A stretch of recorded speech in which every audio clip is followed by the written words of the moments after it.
नमस्कार दोस्तों, स्वागत है आपका अपने YouTube चैनल कुछ मसले थोड़ी गपशप पर।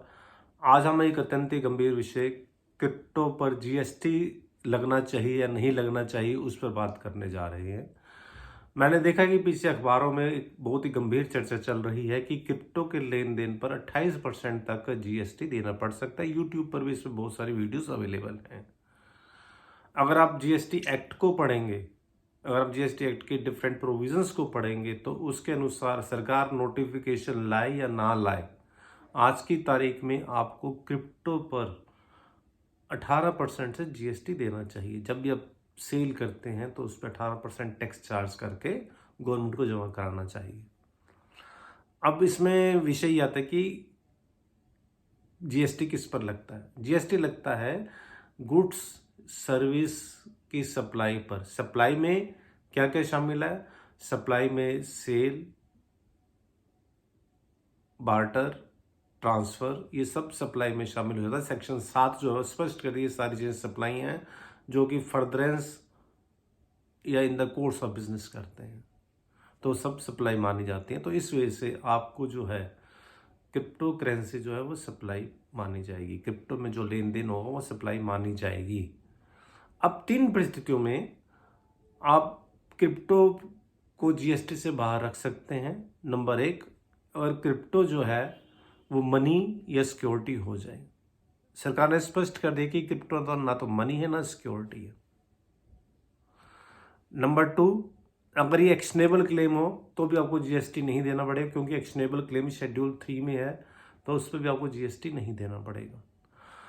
क्रिप्टो एक्शनेबल क्लेम है या नहीं है, तो इसके लिए हमें एक्शनेबल क्लेम को जानना चाहिए। एक्शनेबल क्लेम क्या है? कोई ऐसा दावा जिसके बेस पर आप एक्शन ले सकते हैं, उसे हम एक्शनेबल क्लेम कहते हैं। जैसे कि लॉटरी है, अगर आप लॉटरी खरीदते हैं और लॉटरी आपकी लग जाती है तो आप अपने पैसे का दावा कर सकते हैं।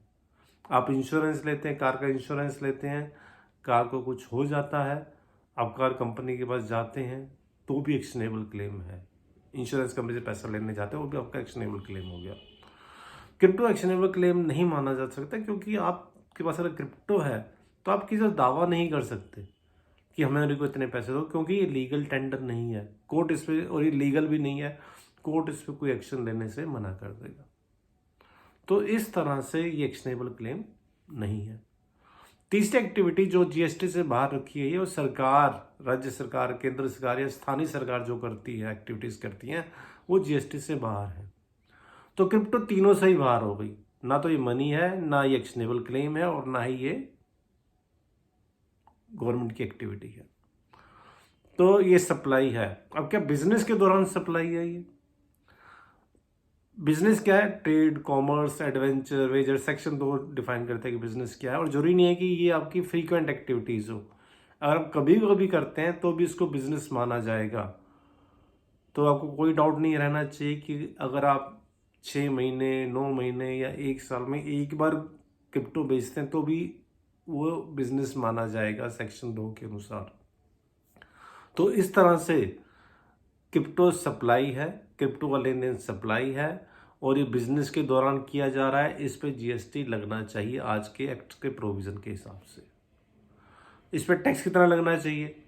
अब क्रिप्टो को कहीं स्पष्ट नहीं किया गया कि क्रिप्टो पे कितना टैक्स लगना चाहिए। तो अगर किसी चीज के बारे में एक्ट में नहीं लिखा हुआ, गवर्नमेंट ने स्पष्ट नहीं किया कि कितना टैक्स लगना चाहिए, तो उस चीज पर 18% का टैक्स लगेगा। तो आपको क्रिप्टो पर आज की डेट में जब आप खरीदेंगे या बेचेंगे तो 18% टैक्स देना चाहिए। अगला प्रश्न जो नेचुरली आपके मन में आएगा वो ये कहेंगे कि हमारे तो वॉल्यूम ही नहीं है, हम तो 2,000, 5,000 या 10,000 रुपये का डील करते हैं, तो मैं तो जीएसटी हम पे लगेगा नहीं, क्योंकि जीएसटी की जो लिमिट है गुड्स के केस में दिल्ली में 40 लाख है, ज़्यादातर राज्यों में 40 लाख हो गई है। तो जो सेक्शन 24 है वो ये कहती है कि अगर किसी वस्तु या सेवा का लेन देन ई कॉमर्स ऑपरेटर के द्वारा किया जाता है, उसके थ्रू किया जाता है, तो उसमें लिमिट एप्लीकेबल नहीं है। चाहे आप 2,000 रुपये की भी सेल करेंगे ई कॉमर्स ऑपरेटर के थ्रू, तो भी आपको नंबर लेना पड़ेगा। अब क्योंकि अब जो क्रिप्टो का लेन देन है वो स्टॉक एक्सचेंज क्रिप्टो एक्सचेंज के माध्यम से करते हैं तो वो भी इस पे लागू बात हो जाएगी, तो आपको हर हालत में नंबर लेना पड़ सकता है। तो अगर किसी अधिकारी का नोटिस आ जाता है आपके पास, तो आपके पास क्या जवाब होना चाहिए कि आपने क्रिप्टो पे टैक्स क्यों नहीं दिया, जीएसटी क्यों नहीं दिया, आप अपने कारण स्पष्ट कर लीजिएगा। तो मेरे हिसाब से आज की डेट में क्रिप्टो में जो भी सेल परचेज कर रहे हैं उनको बहुत सावधान रहना चाहिए। किसी भी समय गवर्नमेंट आपसे पैसा मांग सकती है, जीएसटी मांग सकती है, ये अधिकारियों के अधिकार क्षेत्र में आ जाएगा। अब अगर सरकार नोटिफिकेशन ले आती है जिसमें कि आज तक के जितने भी लेन देन हुए हैं उनको जीएसटी से बाहर कर दे, और जो स्टॉक एक्सचेंजेस हैं उन पर रिस्पॉन्सिबिलिटी डाल दे कि स्टॉक एक्सचेंजेस जो क्रिप्टो एक्सचेंजेस हैं वो जब इनका सेल परचेज कराएंगे तो उनकी रिस्पॉन्सिबिलिटी है जीएसटी का कलेक्शन करना, तो आप इस स्थिति से बच सकते हैं। अदरवाइज क्रिप्टो पर 18% और हो सकता है गवर्नमेंट उसको बढ़ाकर 28% भी कर दे, ऐसी परिस्थितियाँ तो उत्पन्न हो सकती हैं। तो उम्मीद है कि आप थोड़ा ध्यान रखेंगे। मैं इन्हीं बातों के साथ आज की वीडियो यहीं समाप्त करता हूँ। उम्मीद है आपको ये वीडियो पसंद आया होगा। बहुत बहुत धन्यवाद।